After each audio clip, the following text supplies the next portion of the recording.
Hello everyone, আসসালামু আলাইকুম। কেমন আছেন সবাই? আশা করি সবাই অনেক ভালো আছেন। আজ আপনাদের সাথে ভুড়ি বা বট ভুনা বা বট ভাজার রেসিপিটা শেয়ার করতে যাচ্ছি। প্রথমে আমি একটি কড়াই নিয়ে নিয়েছি। কড়াইয়ে পর্যাপ্ত তেল দিয়ে তাতে গরম মশলা দিয়ে দিলাম, এলাচ, দারচিনি, তেজপাতা, লবঙ্গ, গোলমরিচ। এগুলো হালকা একটু ভাজা ভাজা হয়ে আসলে তখন আমি দিয়ে দিচ্ছি পেঁয়াজ। পেঁয়াজটা একটু বেশি দিচ্ছি। পেঁয়াজটা যখন লাল হয়ে আসবে তখন আমি হালকা একটু পানি দিয়ে দিচ্ছি।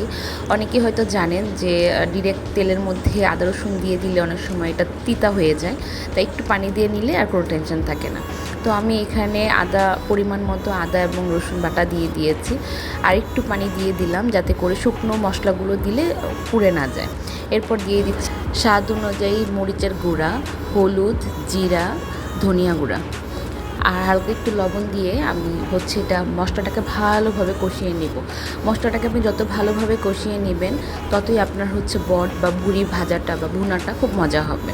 তো এখানে আমি খুব সুন্দর করে আগে মশলাটাকে ভালো করে কষিয়ে নিচ্ছি। এখানে দেখতেই পাচ্ছেন আমি ভুড়িগুলোকে আগে থেকে হালকা একটু হলুদ দিয়ে সিদ্ধ করে কেটে ধুয়ে পরিষ্কার করে নিয়েছি। তো আমি আমার পরিমাণ মতো যে ভুড়ি বা বটটা এখানে দিয়ে দিলাম। আমি এখানে ভালো করে ভুড়িগুলোকে কষিয়ে নিয়েছি। যখন ভালো করে কষিয়ে একটা স্মেল আসে, তো স্মেলটা যখন কমে যাবে তখন আমি দিয়ে দিব পানি। পানিটা এমনভাবে দিতে হবে যাতে ভুড়িগুলো পুরোপুরি পানির নিচে ডুবে থাকে। তো এখানে দেখতেই পাচ্ছেন আমি অনেক সময় নিয়ে আস্তে আস্তে পানিটাকে কমিয়ে নিয়েছি। এখানে আমার ভুড়ি রান্নাটা কিন্তু অলরেডি কমপ্লিট হয়ে গেছে।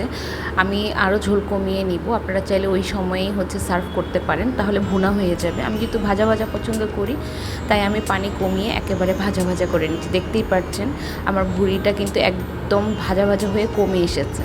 তো আমার এটা কমপ্লিট, আমি সার্ভ করে নিচ্ছি। আশা করছি আমার ভিডিওটি আপনাদের ভালো লেগেছে। যদি ভালো লেগে থাকে তাহলে প্লিজ আমার চ্যানেলটি সাবস্ক্রাইব করে একটি লাইক দিতে কিন্তু ভুলবেন না। ভালো থাকবেন সবাই। আসসালামু আলাইকুম।